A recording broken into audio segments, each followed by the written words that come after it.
बिस्मिल्लाहिर्रहमानिर्रहीम। क्लास जी नाइन्थ है जी।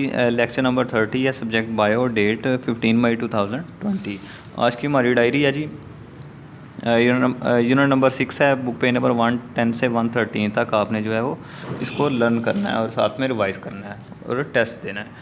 तो टॉपिक स्टार्ट करते हैं 110 से, यानी factors affecting rate of enzyme action, यानी एंजाइम एक्शन के ऊपर एंजाइम की रफ्तार पर कौन कौन से वामल जो हैं वो असरअंदाज होते हैं।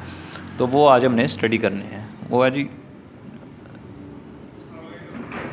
तो टेम्परेचर है जी। टेम्परेचर जो है एंजाइम की रफ्तार पर कैसे असरअंदाज होता है। हर एंजाइम जो है उसके लिए ख़ास टेम्परेचर चाहिए काम करने के लिए। उस ख़ास टेम्परेचर को हम कहते हैं ऑप्टिमम टेम्परेचर। ज़्यादातर एंजाइम जो हैं वो हमारे अंदर जो है, आपको पता है 37 डिग्री सेल्सियस हमारा ऑप्टिमम टेम्परेचर होता है, यानी हमारा अंदरूनी टेम्परेचर होता है। ज़्यादातर एंजाइम इसी टेम्परेचर पर रहकर काम करते हैं। तो अगर उससे ज़्यादा टेम्परेचर बढ़ जाए तो एंजाइम के स्ट्रक्चर जो हैं उनके मालिक्यूल्स में वाइब्रेशन पैदा होना शुरू हो जाती हैं। वाइब्रेशन से उनका स्ट्रक्चर जो है वो तबाह हो जाता है। मसलन देखें, ग्राफ की मदद से शो करवाया गया है, जैसे इस तरह को टेम्परेचर बढ़ रहा है और इस तरह को एंजाइम एक्शन। जैसे जैसे टेम्परेचर बढ़ रहे हैं एंजाइम एक्शन भी बढ़ रहा है, हत्ता कि 37 पे आके, यानी इस पॉइंट पे आके ज़्यादा से ज़्यादा काम होता है। अगर इससे ज़्यादा टेम्परेचर बढ़ाएंगे आप, जैसे ही थोड़ा सा ज़्यादा टेम्परेचर बढ़ाएंगे, इसके काम करने की रफ्तार नीचे की तरफ आना शुरू हो जाती है, यानी कम होना शुरू हो जाती है। तो एक ख़ास इस अमल को हम कहते हैं, इस प्रोसेस को हम कहते हैं डीनेचरेशन ऑफ एंजाइम। एंजाइम का डीनेचर हो जाना, यानी ख़राब हो जाना। तो ये ख़ास टेम्परेचर पर रहकर काम करते हैं। उसके बाद है सबस्ट्रेट कंसनट्रेशन। एंजाइम जो है ख़ास सबस्ट्रेट कंसनट्रेशन तक ज़्यादा से ज़्यादा काम करते हैं। मसलन जब तक उनकी एक्टिव साइट्स फुल नहीं हो जाती सबस्ट्रेट से, तब तक जो है वो अपने काम की रफ्तार को बढ़ाते जाएंगे। एक वक्त ऐसा आएगा तमाम एक्टिव साइट्स फुल हो जाएंगी। इस पॉइंट को हम कहेंगे सैचुरेशन ऑफ एक्टिव साइट। अब मज़ीद जो है एक्टिव साइट अवेलेबल ही नहीं है सबस्ट्रेट के लिए, तो मज़ीद रिएक्शन भी नहीं होगा। उसके बाद पीएच है। एंजाइम एक ख़ास पीएच पर रहकर काम करते हैं। जैसे ही उस पीएच को हम ऑप्टिमम पीएच कहते हैं। जैसे ही उस पीएच से बढ़ेंगे या कम होंगे तो एंजाइम काम करना छोड़ देंगे। कुछ एंजाइम जो हैं वो ज़्यादा पीएच पर काम करते हैं, कुछ जो हैं वो कम पीएच पर काम करते हैं। मसलन जो पेप्सिन एंजाइम है, स्टमक के अंदर काम करता है, ये लो पीएच पर रहकर काम करता है। इसी तरह जो ट्रिप्सिन है, ये इंटेस्टाइन, स्मॉल इंटेस्टाइन, छोटी आंत के अंदर रहकर काम करता है, और ये इसको ज़्यादा पीएच चाहिए काम करने के लिए। तो इसी तरह एक ख़ास पीएच पर रहकर ज़्यादा से ज़्यादा काम करते हैं। अगर उससे पीएच कम या ज़्यादा होगी तो वो उनके डीनेचर होना शुरू हो जाएंगे।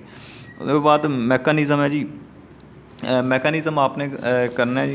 एंजाइम जो है वो ख़ास एंजाइम जो है वो के काम करने का तरीक़ाकार क्या है। तो एंजाइम देखें, एंजाइम पहले सबस्ट्रेट के साथ जुड़ता है। थोड़ी देर के लिए एंजाइम सबस्ट्रेट कम्प्लेक्स बनता है, यानी एंजाइम और सबस्ट्रेट इकट्ठे होते हैं थोड़ी देर के लिए। जैसे ही रिएक्शन हो जाता है, एंजाइम और सबस्ट्रेट प्रोडक्ट जो हैं वो अलहदा हो जाते हैं। तो ये इसके काम करने का तरीक़ाकार है। एंजाइम सबस्ट्रेट के साथ जुड़ेगा, कम्प्लेक्स बनेगा और फिर वो प्रोडक्ट्स में चेंज कर देगा। एंजाइम के काम करने के लिहाज से उसके दो जो है वो मॉडल पेश किए गए। लॉक एंड की मॉडल है, एमिल फिशर ने पेश किया। इसने कहा था कि जैसे एक ताले के लिए चाबी होती है, ऐसे ही एक एंजाइम के लिए ख़ास सबस्ट्रेट ही होता है, यानी एक्टिव साइड जो है वो रिजिड होती है। जैसी एक्टिव साइड होगी वैसा ही सबस्ट्रेट आकर लगेगा, तब रिएक्शन होगा। लेकिन फिर डेनियल कोचलैंड आया, इसने इंड्यूस फिट मॉडल पेश किया। इसने कहा एक्टिव साइड रिजिड नहीं होती, सख्त नहीं होती, बल्कि जैसे ही सबस्ट्रेट की शक्ल होती है तो अपनी शक्ल भी वो वैसे ही थोड़ी सी चेंज कर लेती है। तो देखें ज़रा, इस तरह की सबस्ट्रेट की शक्ल इस तरह की थी, एक्टिव साइड की इस तरह की थी। तो एक्टिव साइड ने अपनी शक्ल को, अपनी शेप को चेंज किया। तो इसने कहा कि एक्टिव साइड जो है रिजिड नहीं होती, अपनी काम के लिहाज से अपनी शेप जो है चेंज कर सकती है। उसके बाद स्पेसिफिसिटी ऑफ एंजाइम है। एंजाइम जो है वो बहुत स्पेसिफिक होते हैं, आपको पहले बताया। एंजाइम जो है वो अपने सबस्ट्रेट के लिहाज से बहुत स्पेसिफिक होते हैं। मसलन जो लिपिड पर चिकनाइयों पर असरअंदाज होते हैं, लाइपेज एंजाइम, वो सिर्फ लिपिड को ही तोड़ेंगे, चिकनाइयों को ही तोड़ेंगे। वो प्रोटीन को नहीं कुछ कह सकते, कार्बोहाइड्रेट को नहीं कुछ कह सकते। इसी तरह जो माइलेज एंजाइम होते हैं वो कार्बोहाइड्रेट्स को ही तोड़ते हैं, बस प्रोटीन को नहीं तोड़ सकते। इस तरह जो प्रोटीएज एंजाइम होते हैं वो सिर्फ प्रोटीन को ही तोड़ सकते हैं, बाकियों को नहीं तोड़ सकते। इस तरह जो है अपने एक्टिव साइड के लिहाज से बहुत स्पेसिफिक होते हैं, सबस्ट्रेट के लिहाज से बहुत स्पेसिफिक होते हैं। मसलन देखें, ये उन्होंने पूछा जी ये एक्टिव साइड है, बताएं इसमें से कौन सा सबस्ट्रेट है इसमें आके लगेगा। तो नंबर 3 वाला इसमें आके, क्योंकि इसकी शेप जो है वो उनसे मिल रही है। तो यहाँ तक जो आपने अच्छी तरह रिवाइज़ करना है, लर्न करना है अच्छी तरह। इसको घर में बैठ के इसको अच्छी तरह टेस्ट दें बार बार। बहुत शुक्रिया, ये था आपका आज का लेक्चर। नेक्स्ट लेक्चर तक अल्लाह हाफिज़।